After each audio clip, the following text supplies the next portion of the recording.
huyo anakuona unashushia na maji, umekaa tu hapo. Uzaa.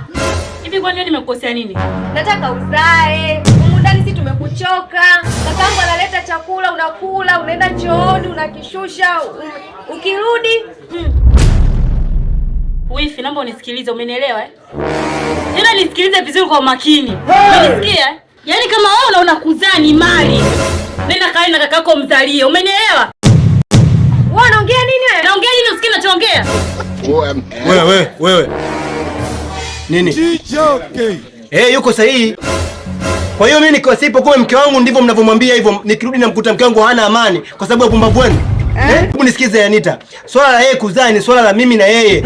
Wewe haikuhusu. Alafu mnatakiwa mtambue kwamba huyu mwanamke nimemuoa mimi, hamjamuoa wote humu ndani, wala haujamuoa wewe.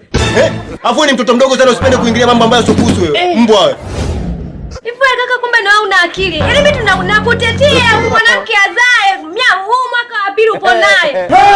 Aje kushika hata ujauzito. Unaleta chakula humu ndani anakula, anaenda chooni, anarudi. Upo tu yani bado upo. Siwachane naye, wa nini sasa? Anita, wewe unajua mke wangu ana tatizo gani mpaka azae? Alafu bado pia unamkandamiza na maneno, unafikiri anajisikiaje huyu mwanamke? Kwa kila siku ndio maana namkutana nao kwa sababu mambo mapumbavu. Yaani nyie wa mawifi kama nyinyi na michango ni midogo sana kwenye taifa hili mbwa nye. Wewe mjinga, mke wangu, hebu njoo. Nyamaza mke wangu. Pole. Nyamaza, kila kitu kitakuwa sawa, okay?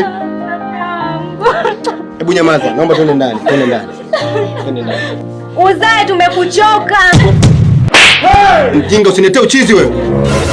Wewe mjinga nini? Kwa nini unanyamaza na mimi fala, au sio? Okay. Mbwa wewe. Azae, tumekuchoka.